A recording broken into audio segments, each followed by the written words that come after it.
দীর্ঘ প্রতীক্ষার অবসান, কিছুক্ষণ পরে চাকসুর ভোট উৎসব। ক্যাম্পাস জুড়ে উৎসবের আমেজ। একদিনেই ফল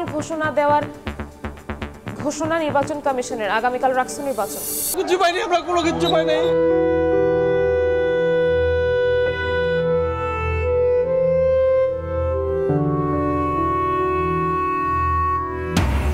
মিরপুরে কারখানা ও কেমিক্যাল গোডাউনের আগুনে নিহত বেড়ে 16, বিষাক্ত গ্যাসে মৃত্যু। ঢাকা মেডিকেলে মরদেহ। আজ ডিএনএ নমুনা সংগ্রহের পর স্বজনের কাছে হস্তান্তর। অর্থনীতিকে ধ্বংস করে পালিয়েছে স্বৈরাচার সরকার। প্রবাসীদের রেমিটেন্সে ঘুরে দাঁড়াচ্ছে দেশ। ইতালিতে প্রধান উপদেষ্টা। 3 দিনের সফর শেষে ঢাকার পথে ডক্টর ইউনূস। এবং ঋণ পেতে চাপিয়ে দেওয়া শর্ত মানবে না বাংলাদেশ। আইএমএফ সভায় অর্থ উপদেষ্টা। বিদেশিদের সুবিধা দিতে নয়, সেবা নিশ্চিতেই বাড়ানো হলো চট্টগ্রাম বন্দরের শুল্ক, জানালেন সচিব।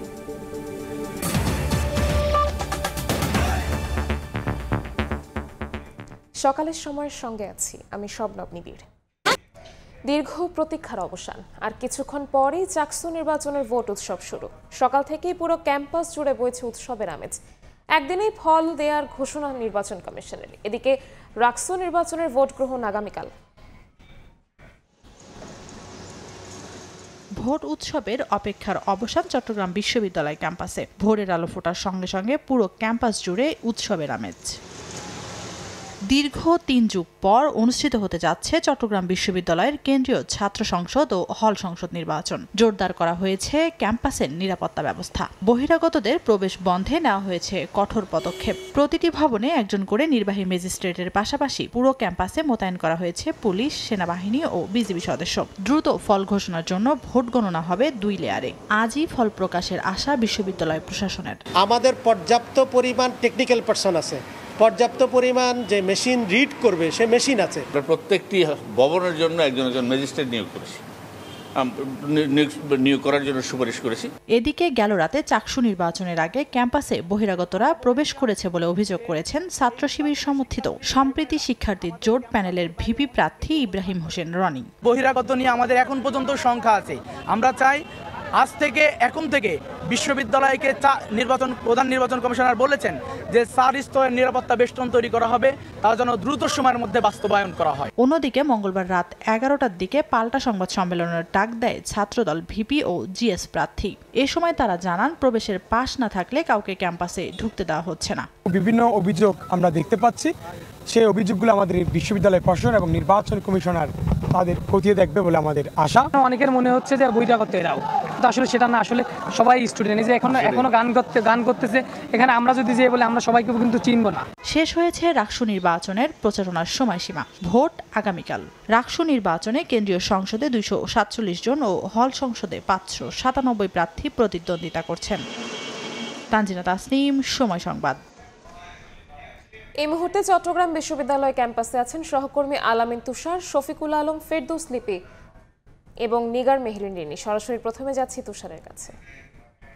তুষার, সকাল থেকে চাকসু নির্বাচনের যে প্রস্তুতি ক্যাম্পাসে সেটা আসলে দেখাই যাচ্ছে। আইন শৃঙ্খলা রক্ষা বাহিনীর সদস্যদের মধ্যে যেমন আসলে তারা তাদের কাজকর্ম পরিচালনা করছেন, এর বাইরেও আমরা যেমনটা জানতে পেরেছি যে প্রতিটি ডিন অফিসে কিন্তু গতকাল রাতেই যে ব্যালট পেপারগুলো রয়েছে সেগুলো পাঠিয়ে দেওয়া হয়েছে এবং সকালে সারাদিনের মধ্যেই কিন্তু ব্যালট বাক্সগুলো প্রতিটি কেন্দ্রে কেন্দ্রে পৌঁছে দেওয়া হয়েছে। আমি এখন যেইখানটায় আছি সেখানটায় যদি আমি বলি আইটি ভবন, সেখানে সোহরাওয়ার্দী যে হল, সেই হলের যে কেন্দ্র, সেই কেন্দ্রে কিন্তু এখানে ভোট গ্রহণ হবে এবং একটি হলকে যদি মাথায় রাখা হয় সেক্ষেত্রে এখানেই কিন্তু সবচেয়ে বেশি ভোটার সেটা বলা যায়। এখানে প্রায় 4036 জন ভোটার ভোট দেবেন যদি সবাই ভোট দেন এবং এখানে আসলে 102টি পোলিং বুথ রয়েছে, 8টি আলাদা আলাদা কক্ষ রয়েছে এবং সেই 8টি কক্ষে আলাদা করবে। এবং আমরা দেখেছি যে সকালে যে আজকে পোলিং এজেন্টদের তাদের আইডি কার্ড দেবার কথা ছিল, তাদের যে নির্ধারিত গুগল ফর্ম পূরণ করার মাধ্যমে সেই তার পোলিং এজেন্ট যারা রয়েছেন, বিভিন্ন প্রার্থীদের যারা রয়েছে পোলিং এজেন্ট, তাদেরকে আসলে তাদের আইডি কার্ড দেওয়া হয়েছে এবং তারা কিন্তু সকালই কিন্তু এখানে চলে এসছেন অনেকেই। কিন্তু আমরা এর আগে এছাড়াও বিভিন্ন কেন্দ্রগুলোতে যেগুলো রয়েছে সেগুলোতে আমরা যখন ঘুরেছি সেখানেও দেখেছি তাদের অবস্থান এরই মধ্যে নিয়েছেন। আমরা নির্বাচন কমিশন ভবনে গিয়েছিলাম, সেখানেও আমরা কিছুটা তোড়জোড় ছিল, সেই ব্যাপারগুলো আমরা কিন্তু লক্ষ্য করেছি এবং সার্বিকভাবে আমরা যতটুকু জানতে পেরেছি ডিন অফিসগুলো থেকে 8:30টার পরে আসলে ব্যালট পেপারগুলো কেন্দ্রে কেন্দ্রে পৌঁছে দেওয়ার যে কার্যক্রম সেটি শুরু হবে, কেননা সেখানে নিরাপত্তা ব্যাপারগুলো খেয়াল করে কিন্তু সেগুলো মাথায় রেখে কিন্তু করা হচ্ছে এবং 9টা থেকে কিন্তু ভোট গ্রহণ পুরোপুরিভাবে শুরু হয়ে যাবে। যদিও এসে পৌঁছাননি, আমরা চলে জিরো পয়েন্ট এলাকায়, সেখানে আছেন আমাদের আরেক সহকর্মী শফিকুল আলম। পরিস্থিতি যেই পথ দিয়ে কিন্তু চট্টগ্রাম বিশ্ববিদ্যালয়ে ঢুকছে সেখানে চৌকি বসানো হয়েছে, টহল বসানো হয়েছে। সেখানে আমরা দেখতে পাচ্ছি যারা ঢুকছেন তাদেরকে কিন্তু তল্লাশি করে কিন্তু এখানে ভেতরে ঢোকানো হচ্ছে, যে কেউ কিন্তু এখানে ঢুকতে পারছে। বিশেষ করে মোটরসাইকেলগুলোকে ঢুকতে দিচ্ছে না পুলিশের পক্ষ থেকে এবং যে টহল রয়েছে তাদের পক্ষ থেকে এটি তল্লাশি করা হচ্ছে। আপনাকে জানিয়ে রাখি, চট্টগ্রামে এই যে ভ্রাম্যমাণ প্রায় 4 থেকে 5 জনও কিন্তু ম্যাজিস্ট্রেট রয়েছে, তারা কিন্তু কোনো ধরনের আইন শৃঙ্খলা বিঘ্ন ঘটছে কিনা সেই বিষয়টি তারা দেখবেন। এই মুহূর্তে আমরা দেখতে পাচ্ছি পুলিশের যে দলরা মুভ করছেন, তারা বিভিন্ন জায়গায় যারা গাড়ি আসছেন সেগুলো দেখছেন। আইন শৃঙ্খলার কথাও যদি বলতে চাই সেক্ষেত্রে কিন্তু প্রায় এখানে বলা হচ্ছে 2000-এর মতো আইন শৃঙ্খলা বাহিনী মজুদ করা হয়েছে এখানে চট্টগ্রাম এই বিশ্ববিদ্যালয়ে আজকে চাকসু নির্বাচনকে কেন্দ্র করে। এবং প্রতিটি পয়েন্টে কিন্তু টহল দল রয়েছে, 4টি টহল দল রয়েছে এবং তারা ঢোকার আগে কিন্তু তল্লাশি করে দেখছে। আমরা দেখতে পাচ্ছি যে পুলিশ সদস্যরা এখানে এসেছেন এবং তারা কেউ আসলে তাদের কাগজপত্র ঠিক আছে, মোটরসাইকেল কাগজপত্র ঠিক আছে না সেগুলো কিন্তু যাচাই বাছাই করে দেখছেন। এবং আমরা কিছুক্ষণ আগে বিজিবি, র্যাব, পুলিশ সদস্যদেরকে আমরা দেখেছি। এবং এই যে প্রতিটি যে কেন্দ্র রয়েছে সেই কেন্দ্র ভবনের সামনেও কিন্তু একজন নির্বাহী ম্যাজিস্ট্রেট থাকবে, ভ্রাম্যমাণ আদালত, তিনি কিন্তু দেখাশোনা করবেন। তো কিছুক্ষণ পর আমরা যেখানে আছি এখানে কিছুক্ষণ পর শাটল ট্রেনে করে হাজার হাজার শিক্ষার্থীদের, ভোটারদেরকে নিয়ে কিন্তু কিছুক্ষণ পরে এখানে শাটল ট্রেন আসবেন। আসার পর শিক্ষার্থীরা এই যে ভোট দেওয়ার জন্য যাবে। তো এখন থেকে ঠিক আর 1 ঘন্টাও কম সময় বাকি আছে ভোট গ্রহণের। 1 ঘন্টা পর কিন্তু ভোট গ্রহণ শুরু হবে। ইতিমধ্যে কিন্তু আইন শৃঙ্খলা আমরা দেখতে পাচ্ছি পুলিশের জলকামান প্রস্তুত করা হয়েছে, প্রস্তুত করা হয়েছে, বিপুল সংখ্যক আইন শৃঙ্খলা রক্ষা বাহিনী মজুদ করে রাখা হয়েছে। আমরা একটু দেখানোর চেষ্টা করি পুলিশের যে জলকামান যেটি এখানে রাখা হয়েছে 0 পয়েন্টে, সেটা একটু দেখানোর চেষ্টা করি। সেটিও অনাকাঙ্ক্ষিত যদি কোনো ঘটনা ঘটে সেক্ষেত্রে কিন্তু সব ধরনের ফোর্স প্রস্তুত করা। কিছুক্ষণ আমরা দেখেছি ফায়ার সার্ভিসের একটি দলকে আমরাও কিন্তু দেখেছিলাম যে অগ্নিকাণ্ডে কোনো দুর্ঘটনা ঘটে। তো সকাল থেকে পুলিশ, র্যাব, বিজিবি, আনসার সহ আইন শৃঙ্খলা রক্ষা বাহিনীর সদস্যদের দ্বারা প্রায় 2000-এর মতো নিয়োগ করা হয়েছে আজকে এই চাকসু নির্বাচনকে কেন্দ্র করে। তো সব কিছু মিলে বলা যায় এই মুহূর্তে যেটি বিষয় সেটি হচ্ছে আইন শৃঙ্খলা রক্ষা বাহিনীর বিষয়টি এখন যাচাই বাছাই করা হচ্ছে। অর্থাৎ সব ধরনের প্রস্তুত করে রেখেছে নির্বাচন কমিশন, বিশ্ববিদ্যালয় কমিশন, বিশ্ববিদ্যালয় নির্বাচন কমিশন এবং বিশ্ববিদ্যালয়ের যে কর্তৃপক্ষ, তারা সব ধরনের নিরাপত্তা ব্যবস্থা জোরদার করা হয়েছে। কারণ এইবারের যে চাকসু নির্বাচন সবচেয়ে বড় চ্যালেঞ্জ বলা হচ্ছে যে আসলে নিরাপত্তার বিষয়টি। অর্থাৎ নিরাপত্তা যদি ঠিক রাখতে পারে আইন শৃঙ্খলা বাহিনী, যদি ঠিক মতো কাজ করতে পারে, তার কোনো অনাকাঙ্ক্ষিত ঘটনা না ঘটে, তাহলে যে জাহাঙ্গীরনগর এবং ঢাকার যে নির্বাচনগুলো হয়েছে সেগুলোর মতো গ্রহণযোগ্য নির্বাচন হবে। সেক্ষেত্রে সবচেয়ে বেশি গুরুত্ব দেওয়া হচ্ছে আইন শৃঙ্খলা রক্ষা বাহিনীর সদস্যদের। এবং আমরা জানি রাখি চট্টগ্রাম শহরে ঢোকার প্রায় 5 থেকে 6টির বেশি, আমি আরেকটি দেখানোর চেষ্টা করি, আরেকটি গাড়ি যখন আসছে তখন কিন্তু সেই গাড়িটাকে তল্লাশি করা হচ্ছে এবং চেক করা হচ্ছে তাদের যে তাদের স্টিকার দেওয়া হয়েছে সেই স্টিকার কি ঠিকমতো দেওয়া হয়েছে কিনা, তারা আছে কিনা। তবে একটা জানি রাখি এখানে কিন্তু সব ধরনের গাড়ি কিন্তু ভেতরে ঢুকতে পারবে না, শুধু নির্বাচন যে মিডিয়া কর্মীদের গাড়ি ঢুকতে পারবে এবং আরেকটি ঢুকতে পারবে সেটি হচ্ছে নির্বাচন সংশ্লিষ্ট যারা তাদের গাড়ি ঢুকতে পারবে, আইন শৃঙ্খলা রক্ষা বাহিনীর গাড়ি ঢুকতে পারবে। কিন্তু মোটরসাইকেলকে যারা আসছেন, যারা এমনকি সংবাদকর্মীরা যারা মোটরসাইকেল ব্যবহার করছে তাদের কিন্তু মোটরসাইকেলকে দেওয়া যাচ্ছে না। তবে সাধারণ ভোটার যদি একটি কথা জানে রাখি, সাধারণ ভোটাররা কিন্তু যখন আসবে তাদের যে আইডি কার্ডটি দেখাতে হবে, যাদের আইডি কার্ড থাকবে না, যারা প্রথম বর্ষে তাদের যে ভর্তি রিসিপ্টটি সেটি দেখাতে হবে। এবং সাধারণ সব কিছু মিলিয়ে যেটি বলা যায় আইন শৃঙ্খলা বিভিন্ন টহল কাজ করছে। এই মুহূর্তে চট্টগ্রাম শহর থেকে যেহেতু হাজার হাজার শিক্ষার্থীরা আসবে শাটল ট্রেনে করে, সেই শাটল ট্রেনের রয়েছে আমাদের প্রতিনিধি লিপি, তার কাছে আমরা সর্বশেষ তথ্য জানতে চাই শাটল ট্রেনের কী অবস্থা।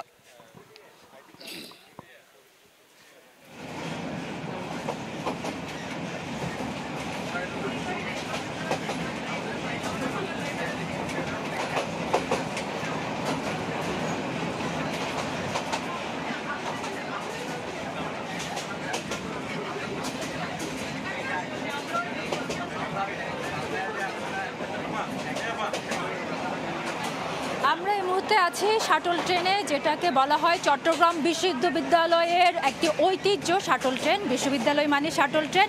আর আজকের শাটল ট্রেনটা অনেক বেশি নির্বাচনী জমজমাট। চাকসু যে নির্বাচন, সেই নির্বাচনের হাওয়া কিন্তু আমরা শাটল ট্রেনে দেখছি। এবং দেখছেন যে যারা শাটল ট্রেনে এখন অবস্থান করছেন তারা কিন্তু আজকে শুধুমাত্র চাকসু নির্বাচনে ভোট দিতে বা যারা ভোটার আছেন তারাই কিন্তু শাটল ট্রেনে এসেছেন।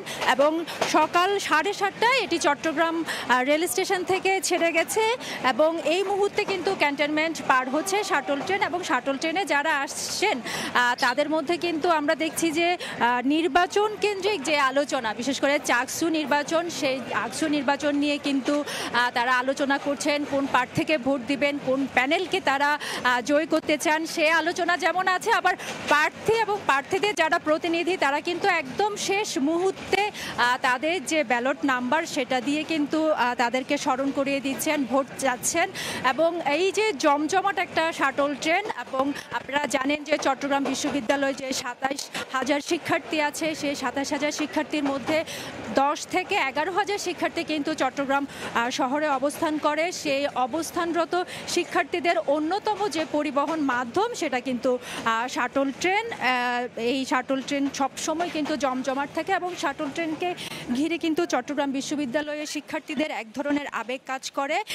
সেখানে যেমন 1 ঘন্টার যে জার্নি, সেই জার্নিতে তারা যেমন পড়াশোনা করে, তেমনি কিন্তু আড্ডা, গল্প, গান, এভাবেই কিন্তু চট্টগ্রাম বিশ্ববিদ্যালয়ে পুরো যাওয়ার যাত্রা, সেই যাত্রাটা কিন্তু তারা এই শাটল ট্রেনের মাধ্যমেই কিন্তু করে। এবং আজকে যারা যাচ্ছেন শুধুমাত্র চাকসুর নির্বাচনে তারা ভোট দিবেন, সেই জায়গা থেকে কিন্তু তারা শাটলে চড়েছেন। তো এই ছিল আমার কাছে এখনো পর্যন্ত শাটল ট্রেন থেকে সর্বশেষ। আমরা চলে যাব চট্টগ্রাম বিশ্ববিদ্যালয়ে ক্যাম্পাসে, সেখানে আমাদের আরেক সহকর্মী আছেন মেহরুন রুনি, তার কাছে সর্বশেষ জানবো সেখানকার পরিস্থিতি।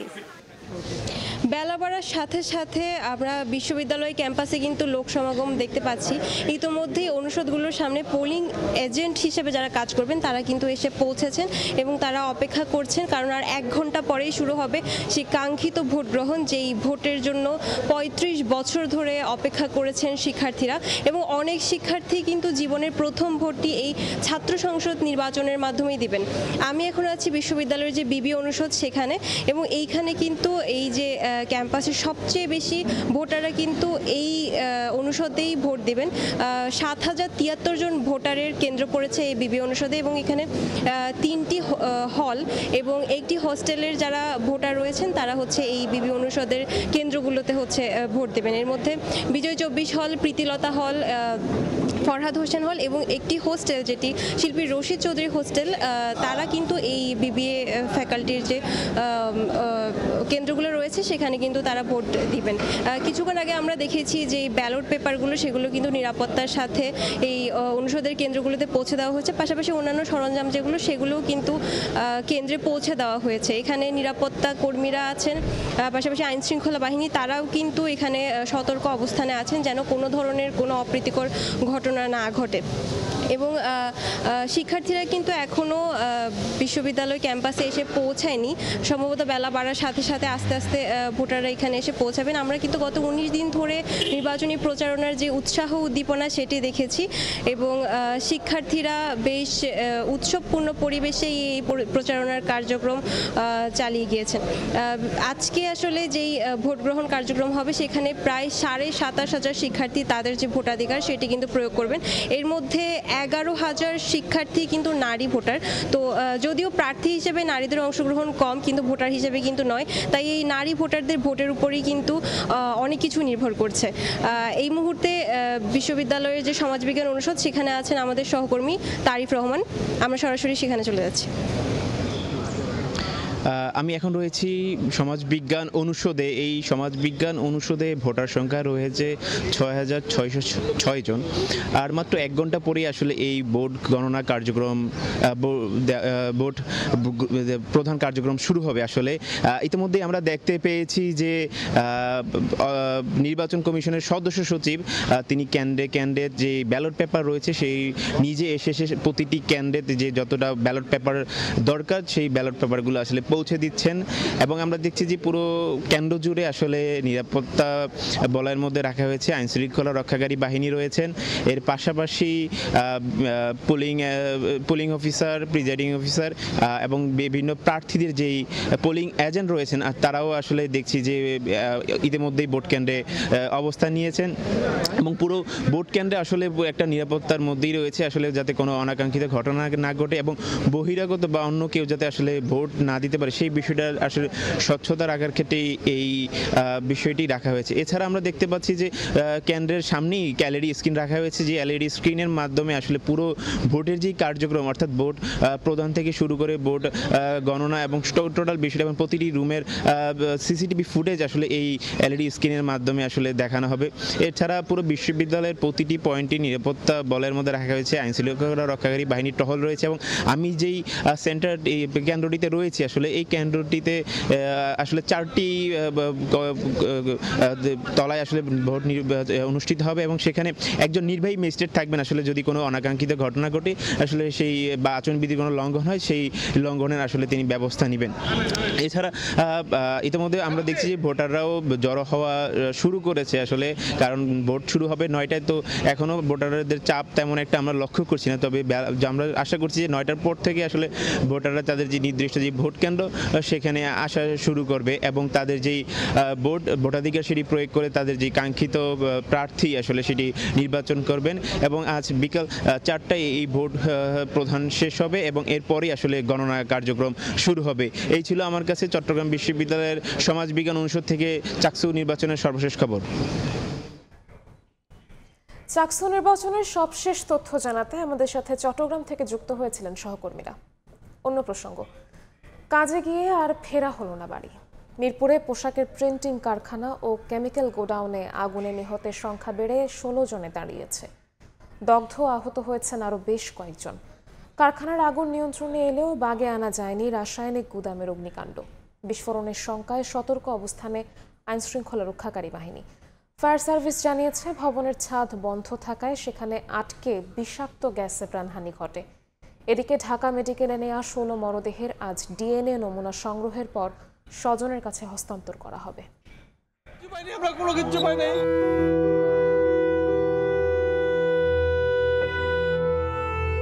রাজধানীর মিরপুর শিয়ালবাড়িতে রাসায়নিক গুদামে লাগা আগুন শুধু ভবন পোড়ায়নি, পুড়িয়েছে অসংখ্য পরিবারের ভবিষ্যৎ। যেখানে মঙ্গলবার সকালটা শুরু হয়েছিল কারখানার ব্যস্ততায়, সেই ভবনের সামনে এখন শুধু শোকের মাতম। স্বজন হারিয়ে কেউ পাথর হয়ে বসে আছেন, কেউ বা ভেঙে পড়েছেন অশ্রুতে। মঙ্গলবার বেলা 12:15টায় মিরপুরের শিয়ালবাড়ির টিনশেড কেমিক্যাল গোডাউনে আগুন লাগে। 15 মিনিটের মধ্যেই ঘটনাস্থলে পৌঁছায় ফায়ার সার্ভিস। 12টি ইউনিটের চেষ্টায় আগুন 7 ঘন্টা পর নিয়ন্ত্রণে আনে। এ ঘটনায় 16 জনের মরদেহ উদ্ধার করেছে ফায়ার সার্ভিস। সংস্থাটি জানায়, ভবনের ছাদ, টিনশেড আর তালাবদ্ধ থাকায় গার্মেন্টসে আটকা পড়ে থাকারা বের হতে পারেননি। গুদামে ছিল হাইড্রোজেন পারঅক্সাইড, ব্লিচিং পাউডার সহ 7 থেকে 8 ধরনের রাসায়নিক দ্রব্য। টিনশেড ছাদ, এই ছাদটা আবার বন্ধ ছিল। এই ছাদে গ্রিলের একটা দরজা ছিল, 2টা তালা মারা ছিল। বডিগুলোর অবস্থা বোঝা যাচ্ছে না, চেহারা এবং কোনোভাবেই শনাক্ত করা সম্ভব নয়। প্রত্যক্ষদর্শীরা জানান, রাসায়নিক গুদামে বিস্ফোরণের পর গার্মেন্টসের ভবনের নিচে থাকা গ্যাসের সিলিন্ডারে আরেকটি বিস্ফোরণ হয়। 8টা-10টা ট্র্যাক সবসময় থাকে, এদের যা ওয়াশ করে, তো ওই ওয়াশের ওই ট্র্যাকের মধ্যে সিলিন্ডার থাকে, গ্যাসের সিলিন্ডারগুলো থাকে। 1 হাত বা 1.5 হাত এতটুকু ব্যাকসম পড়ছে দামটা। যদি আমি আটটু দিয়ে থাকতাম তাহলে আমার মাথায় পড়ে। এদিকে ঢাকা মেডিকেলে নেওয়া হয়েছে অগ্নিকাণ্ডে মারা যাওয়া 16 জনের মরদেহ। বুধবার ডিএনএ নমুনা সংগ্রহের পর স্বজনদের কাছে হস্তান্তর করা হবে বলে জানিয়েছেন ঢাকা মেডিকেল কলেজ হাসপাতালের আবাসিক সার্জন ডক্টর মোস্তাক আহমেদ। পুড়ে যাওয়া লাশের ক্ষেত্রে যেটা হয়, শনাক্তকরণটা খুব ডিফিকাল্ট হয়ে যায়। সেক্ষেত্রে আমাদের প্ল্যান হচ্ছে আগামীকাল আমরা এটা ডিএনএ প্রোফাইল করে তারপর ওনাদের কাছে আমরা হ্যান্ডওভার করব, যদি ওনাদের তথ্য মতো মিলে যায়। ঘটনাস্থল থেকে আলামত সংগ্রহ করেছে সিআইডি ক্রাইম সিন ও কেমিক্যাল ল্যাবের এক্সপার্টরা। এদিকে দুর্ঘটনাস্থল পরিদর্শন করেছেন ঢাকা জেলা প্রশাসক। অবৈধ রাসায়নিক গুদামগুলোর বিরুদ্ধে ব্যবস্থা নেওয়ার কথাও জানান তিনি। প্রাথমিকভাবে যেটা জানতে পেরেছি যে এটার কোনো অনুমোদন ছিল না। কলকারখানা অধিদপ্তর আছে, তারা তাদের আইনের ব্যবস্থা নিতে পারবে। আমাদের মোবাইল কোড আছে, আমরা মোবাইল কোড করতে পারবো। আমাদের কাছে আইনের ব্যবস্থা নেওয়ার জন্য একাধিক ব্যবস্থা আছে আমাদের। ঘটনাস্থল পরিদর্শন করেছেন জামাতের আমির ডক্টর শফিকুর রহমান এবং বিএনপির সিনিয়র যুগ্ম মহাসচিব রুহুল কবির রিজভী আহমেদ। আগুনের ঘটনায় নিহতদের পরিবারের প্রতি গভীর সমবেদনা জানান তারা। এদিকে সরকার নিহতদের পরিবারের পাশে দাঁড়াবে বলে জানান প্রধান উপদেষ্টার প্রেস সচিব শফিকুল আলম। আমরা খুব দ্রুতই তাদের পাশে দাঁড়াবো। আপাতত পরিবারগুলোকে যারা নিহত হয়েছেন তাদের মাথা পিছু আমরা ইনশাল্লাহ 1 লক্ষ টাকা করে তাদের পরিবারে পৌঁছে দেব। সুষ্ঠু তদন্তের মাধ্যমে যারা দায়ী তাদের বিচার দাবি করছি। যারা মারা গেছেন তাদের মৃত্যুতে উনি শোক জানিয়েছেন। উনি বলেছেন যে তাদের পরিবারের পাশে আমরা আছি। ঘটনাস্থলে উৎসুক জনতার ভিড় সামলাতে হিমশিম অবস্থা, তাতেও ভিড় করছে উৎসুক জনতা। রায়দুল ইসলাম শুভ, সময় সংবাদ। এই মুহূর্তে ঘটনাস্থলে আছেন সহকর্মী রায়দুল ইসলাম শুভ, সরাসরি যাচ্ছি তার কাছে। রায়দুল, রাজধানীর মিরপুরের এই রূপনগর এলাকার যে কেমিক্যাল গোডাউনটিতে আগুন লাগার ঘটনাটি ঘটেছিল, সেই ঘটনার একটি রাত পেরিয়েছে। সেই একটি রাত পেরিয়ে পরেও কিন্তু আমরা দেখছি যে সেই আগুনের ধোঁয়া সেটি কিন্তু বের হচ্ছে এখনও সেই কেমিক্যাল গোডাউন থেকে। এবং ফায়ার সার্ভিসের কর্মীরা সেই গতকাল 11:30 থেকে উদ্ধার কার্যক্রম সেটি শুরু করে সারা রাত ধরে কিন্তু তারা এখানে আছেন এবং সকালেও কাজ শুরু করেছেন। এটি মূলত আসলে না পুরোপুরিভাবে নেভা পর্যন্ত ভেতরেও প্রবেশ করতে পারছেন না, কেননা পুরোটাই তো আসলে কেমিক্যাল গোডাউন ছিল, যে কারণে সার্বিক নিরাপত্তার স্বার্থেই তারা আসলে তাদের যেই কার্যক্রম অভিযান যে কেমিক্যাল গোডাউনটিতে সেটি তারা একেবারে নিভে গেলে বা নিয়ন্ত্রণে এলে তারা করবেন বলে আসলে যেমনটা জানিয়েছিলেন। এখন প্রায় 8টা পেরিয়েছে, এখনও কিন্তু যত বেলা গড়ছে এখানে অনেক উৎসুক জনতা যারা আছেন তারা এখানে ভিড় করছেন এবং অনেকের যারা স্বজনরা আছেন তারা অনেকটা অশ্রুকাতর হয়ে আসছেন যে গতকাল সকালে এই ভবনটিতে আসলে তারা কাজের উদ্দেশ্যে এসে বেরিয়েছিলেন বাড়ি থেকে, কিন্তু এই যে গতকাল 8টা, আজকে সকাল 8টা থেকে কিন্তু শিফট শুরু হতো এই পাশে থাকা যে গার্মেন্টসটি ছিল সেই গার্মেন্টসের। তো 24টি ঘন্টা পেরিয়েছে সেই স্বজনগুলোকে হারানোর, সে হারিয়ে যাওয়া স্বজনের মধ্যে কিন্তু আসলে যারা স্বজন এখনরাও কিন্তু অনেক আবেগভূত বা সে আতঙ্কিত। আর এই যে ভবনটি রয়েছে, যে ভবনটিতে অগ্নিকাণ্ডের ঘটনাটি ঘটেছিল, সেই ভবনটি কিন্তু এখনও মনে হচ্ছে যে সেই চিৎকার, সেই বাঁচার আকুতি যেন ভেসে আসছে সকলের কানে। তো সব কিছু মিলিয়ে যদি বলতে চাই, ফায়ার সার্ভিসের কর্মকর্তারা তারা আসলে এখনও নিয়ন্ত্রণে কাজ করে যাচ্ছেন এবং পুরোপুরি নিভলে সেখানে প্রবেশ করবেন বলে আমরা যেমনটা জানতে পেরেছি। সব কিছু মিলিয়ে অগ্নিকাণ্ডের ঘটনা এই ছিল আমার কাছে সবশেষ। মিরপুর থেকে সরাসরি যুক্ত হয়েছিলেন সহকর্মী রায়দুল ইসলাম শুভ। দেশের অর্থনীতিকে ধ্বংস করে স্বৈরাচার সরকার পালিয়েছে উল্লেখ করে প্রধান উপদেষ্টা বলেছেন, ভেঙে পড়া অর্থনীতি প্রবাসীদের রেমিটেন্সে একটু একটু করে ঘুরে দাঁড়াচ্ছে। ইতালি সফরের 3য় দিনে প্রবাসীদের সঙ্গে মতবিনিময়ে কথা বলেন ডক্টর মোহাম্মদ ইউনূস। স্থানীয় সময় বিকেলে বাংলাদেশ দূতাবাসের আয়োজিত ওই মতবিনিময়ে অংশ নেন প্রধান উপদেষ্টার সফর সঙ্গীরাও। প্রবাসের সরকার প্রধানকে কাছে পেয়ে উচ্ছ্বাস প্রকাশ করেন বাংলাদেশিরা। ইতালিতে প্রবাসী বাঙালিরা তাদের সমস্যার কথা তুলে ধরে সমাধানের জন্য ডক্টর ইউনূসের প্রতি আহ্বান জানান। ডক্টর ইউনূস জানান, ইতোমধ্যে ইতালি সরকারের সঙ্গে সমাধানের জন্য আলোচনা চলছে। 5 স্টার মুভমেন্ট হলো, 5 স্টার মুভমেন্ট যে জিতলো, তাদের প্রধান প্ল্যাটফর্মের মধ্যে একটা অংশ ছিল যে সমস্ত কথা আমি বলি, যে সমস্ত কথা এটা তাদের। আপনাদের কাছে আমরা খুবই কৃতজ্ঞ, বাংলাদেশ এজ এ হোল, সবাই, বাংলাদেশের সবাই কৃতজ্ঞ। এই অভ্যুত্থানের যে সময় আমরা যে সরকার পেলাম, যে অবস্থা পেলাম, এটা লন্ডমন্ড অবস্থা, টাকা পয়সা সব খালি, চলাফেরার কোনো বেতন দেওয়ার উপায় নাই, মানুষের টাকা পরিশোধ করার উপায় নাই, আন্তর্জাতিক পরিশোধ করার উপায় নাই, একদম তলানিতে আমরা। তো বুঝতে পারছিলাম না যে কোথার থেকে আমরা রওনা হবো, কোথার থেকে আমরা কাজ করব। তো তখন আমাদের একটা আস্থা আসলো যে আপনাদের রেমিটেন্স, এই রেমিটেন্স না হলে এই সরকার টিকে থাকা বড় মুশকিল হতো। এদিকে 3 দিনের ইতালি সফর শেষে স্থানীয় সময় সন্ধ্যা 7:30টার দিকে ঢাকার উদ্দেশ্যে রওনা দিয়েছেন প্রধান উপদেষ্টা ডক্টর মোহাম্মদ ইউনূস। বিশ্ব খাদ্য সংস্থার অনুষ্ঠানে যোগ দিতে রোববার ইতালি রওনা দেন তিনি। সোমবার উদ্বোধনী অনুষ্ঠানের প্রধান বক্তা হিসেবে বক্তব্য রাখেন প্রধান উপদেষ্টা। ক্ষুধা ও দারিদ্র্যমুক্ত বিশ্ব গড়তে 6 দফা প্রস্তাবনা তুলে ধরেন তিনি। এছাড়া এই সফরে ব্রাজিলের প্রেসিডেন্ট, জিবুতির প্রধানমন্ত্রী ও রোমের মেয়র সহ বিভিন্ন সংস্থার সঙ্গে বৈঠক করেন। এসব বৈঠকে বাংলাদেশের স্বার্থ সংশ্লিষ্ট বিভিন্ন বিষয় আলোচনা হয়। বাংলাদেশ সময় বুধবার ভোরে ঢাকার হজরত শাহজালাল আন্তর্জাতিক বিমানবন্দরে পৌঁছানোর কথা রয়েছে প্রধান উপদেষ্টা।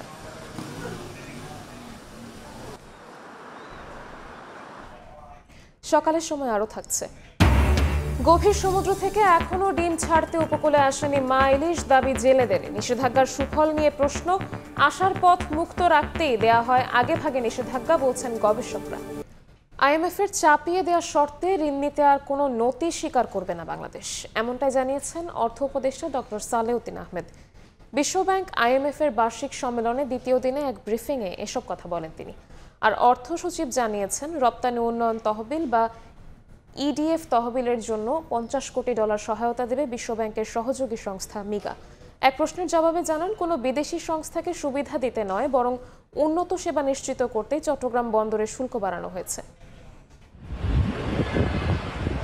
করোনা পরবর্তী অর্থনৈতিক ধাক্কায় রিজার্ভের ধারাবাহিক পতন শুরু হলে 2022 সালে নানা শর্তে আইএমএফের সঙ্গে $470 কোটি ঋণ চুক্তি করে বাংলাদেশ। পরে 2024-এর অভ্যুত্থান পর ক্ষমতায় এসে আরও $80 কোটি ঋণ চুক্তি করে অন্তর্বর্তী সরকার। একই সঙ্গে বাড়তে থাকে সংস্কার প্রশ্নে দাতা সংস্থার নানা শর্ত।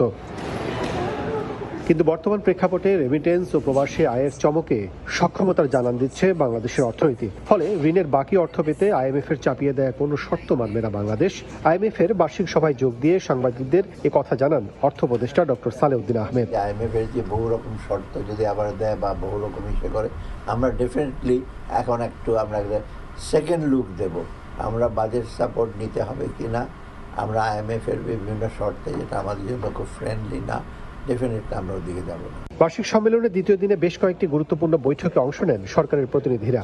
ব্রিফিংয়ে অর্থ সচিব জানান, রপ্তানিকারকদের সহায়তা দিতে ইডিএফ এর জন্য বিশেষ তহবিল গঠনে অর্থ সহায়তা দেবে বিশ্বব্যাংকের সহযোগী সংস্থা মিগা। আমাদের যে ইডিএফ, এক্সপোর্ট ডেভেলপমেন্ট ফান্ড, এটা তো সরকারের রিজার্ভ থেকে যাচ্ছে, তো এই জন্য রিজার্ভের উপরে যাতে চাপ না পড়ে, এখানে আমরা প্যারালালি আমি মিগার সাথে কথা বলেছিলাম।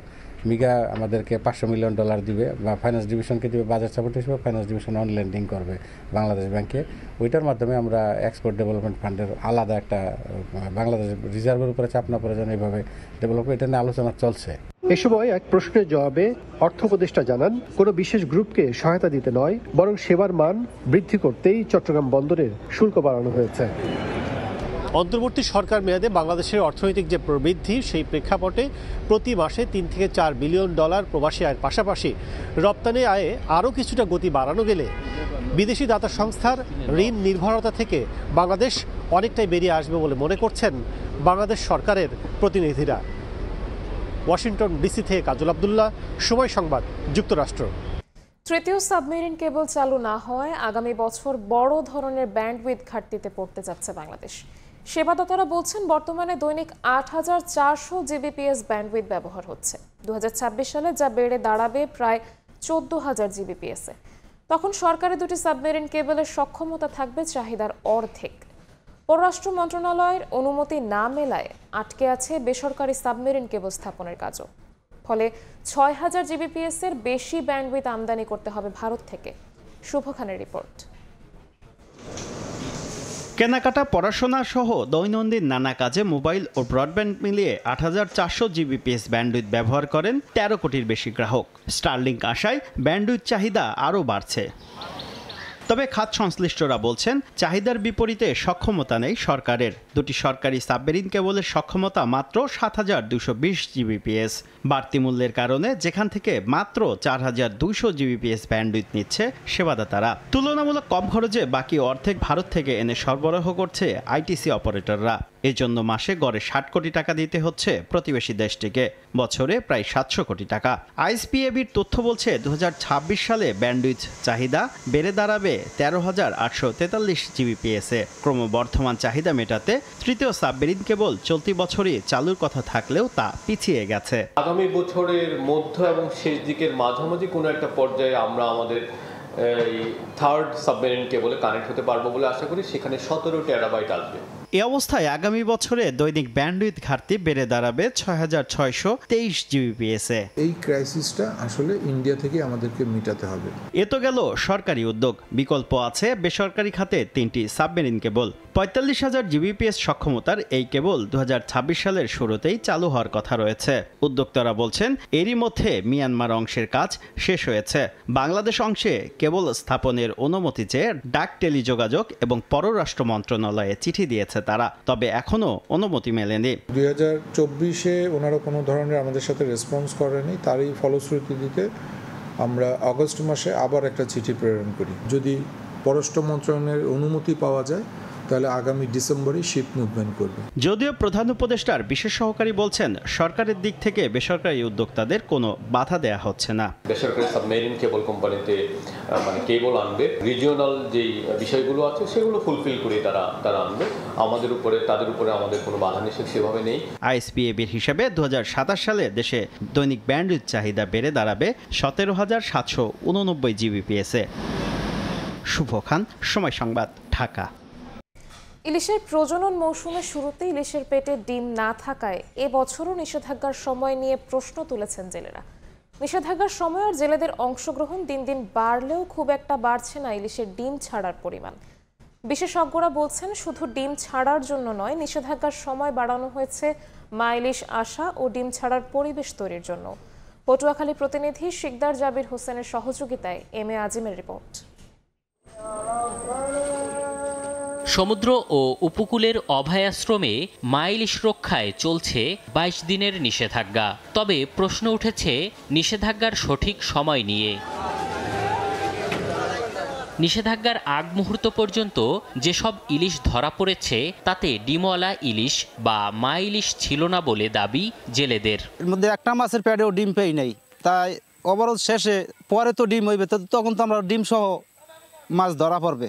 আমরা তো জাল ফালাইছি অবরোধের আগে, কিন্তু এমন কোনো মাছের ভিতরে একটা ডিম পেইলাম না যে এই মাছটার ভিতরে ডিম হইছে। সরকার কি জন্য জবরদস্ত দিচ্ছে এইটাই বলতে পারি না। অধিকাংশ জেলেই বলছে গভীর সমুদ্র থেকে এখনো ডিম ছাড়তে উপকূলে আসেনি মা ইলিশ, বরং নিষেধাজ্ঞা শেষে ধরা পড়বে ডিমওয়ালা ইলিশ, যা নিষেধাজ্ঞার সুফল নিয়ে সংশয় তৈরি করছে। অবরোধ শেষ হওয়ার পর দেখা যাবে জেলেরা যে সময় মাছ ধরবে অনেক মাছই ডিম। আমাকে যে অবরোধ দিয়ে বই রাখলে আমাকে এই ক্ষতিটা কেলিকে করলে। পরিসংখ্যান বলছে নিষেধাজ্ঞার সময় শতভাগ ডিম ছাড়তে পারে না মা ইলিশ। নিষেধাজ্ঞার সময় বাড়ানোতে ডিম ছাড়ার পরিমাণ ৩৫% থেকে বেড়ে বর্তমানে ৫২% এসে পৌঁছেছে। তবে গত ৫ থেকে ৭ বছরেও তা খুব একটা বাড়েনি। নিষেধাজ্ঞার সঠিক সময় নিয়ে প্রশ্নের জবাবে ইলিশ গবেষকরা বলছেন নিষেধাজ্ঞার ২২ দিনই ইলিশের ডিম ছাড়ার জন্য নির্ধারণ করেন না তারা। উপকূলে মা ইলিশ আসার পথ মুক্ত রাখতেও দেয়া হয় আগে ভাগে নিষেধাজ্ঞা। এই যে বিশাল জলরাশি ইলিশগুলো যে অঞ্চলে ডিম ছাড়বে ওই অঞ্চলে আগে তাদের এসে পৌঁছাতে হবে। এই পৌঁছানোর জন্যে তারা পেটে পুরোপুরি ডিম আসুক আর না আসুক, একটা পূর্ণিমার সামনে তার কয়েকদিন আগে থেকে ৭ই অক্টোবর পূর্ণিমা তার ৩ দিন আগে অর্থাৎ ৪ঠা অক্টোবর থেকে এটা নির্ধারণ করা হয়েছে, তাদেরকে এই জায়গায় আসতে হবে। মৎস্য অধিদপ্তর বলছে শুধু গবেষক নয়, নিষেধাজ্ঞার সময় নির্ধারণে জেলে থেকে শুরু করে সংশ্লিষ্ট সবার পরামর্শই নিয়ে থাকেন তারা। মাঠের যে অফিসার আছে তাদের পরামর্শ, আমাদের প্রকল্প থেকে যারা মতামত তাদের কথা, বাংলাদেশ মৎস্য গবেষণা ইনস্টিটিউট তাদের কথা, এইগুলো সমস্ত কিছু সবাই কিন্তু এই যে তারিখটা নির্ধারণ করা হয়েছে ৪ অক্টোবর থেকে ২৫ অক্টোবর পর্যন্ত, এই যে টাইমটা ২২ দিন এটিকে সর্বোচ্চ সময় বলে বিবেচনা করা হয়েছে, বিদায় এই টাইমটা এখানে করা হয়েছে। এবছরও শতভাগ নয়, মা ইলিশের ৬০% ডিম ছাড়ার লক্ষ্যমাত্রা নির্ধারণ করা হয়েছে। তাই নিষেধাজ্ঞার শেষ সপ্তাহেও যদি মা ইলিশ আসে ও ডিম ছাড়ে তাতেও লক্ষ্যমাত্রা পূরণ করা সম্ভব। এম এ আজিম, সময় সংবাদ, ঢাকা। আজ ঢাকা বিশ্ববিদ্যালয়ের 40তম শোক দিবস। ১৯৮৫ সালের এই দিনে জগন্নাথ হলের অ্যাসেম্বলি ভবনের ছাদ ধসে মারা যান ছাত্র শিক্ষক সহ ৪০ জন। এরপর থেকে দিনটিকে ঢাকা বিশ্ববিদ্যালয়ের শোক দিবস ঘোষণা করা হয়। দুর্ঘটনার ৪০ বছর পরও বিশ্ববিদ্যালয়টির আবাসিক হলের অনেক ভবনই এখনও করুণ অবস্থায়। আতঙ্কে দিন কাটছে শিক্ষার্থীদের। বিস্তারিত শাহরিয়ার শ্রমিকের রিপোর্টে।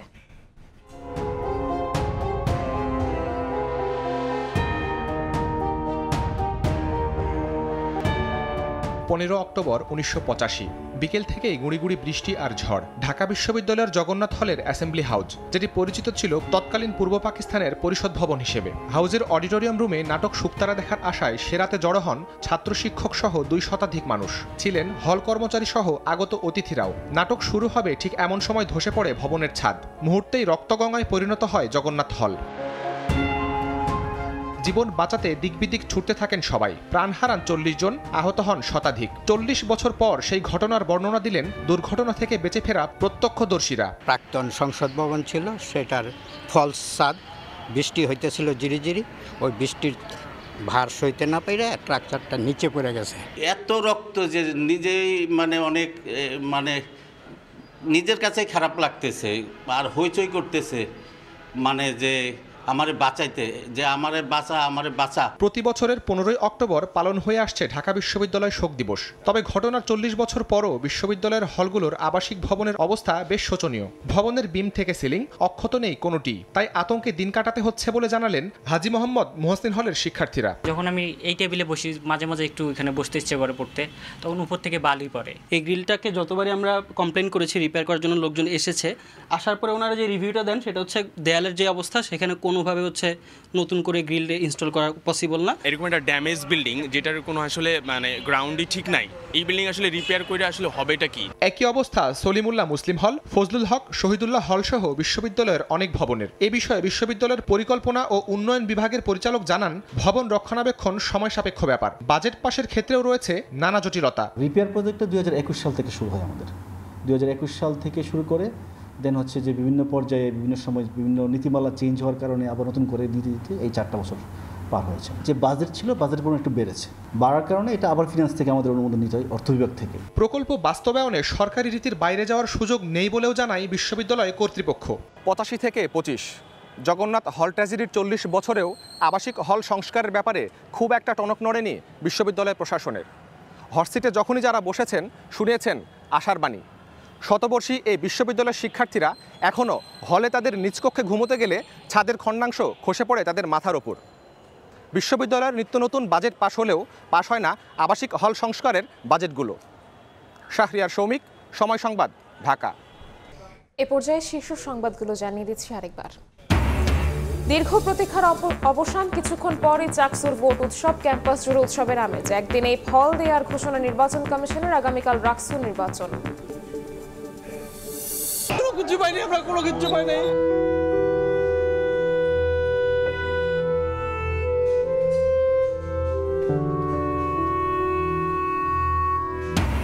মিরপুরে কারখানা ও কেমিক্যাল গোডাউনের আগুনে নিহত বেড়ে 16, বিষাক্ত গ্যাসে মৃত্যু। ঢাকা মেডিকেলে মরদেহ আজ ডিএনএ নমুনা সংগ্রহের পর স্বজনের কাছে হস্তান্তর। এবং অর্থনীতিকে ধ্বংস করে পালিয়েছে স্বৈরাচার সরকার, প্রবাসীদের রেমিটেন্সে ঘুরে দাঁড়াচ্ছে দেশ। ইতালিতে প্রধান উপদেষ্টা 3 দিনের সফর শেষে ঢাকায় পৌঁছেছেন ডক্টর ইউনূস।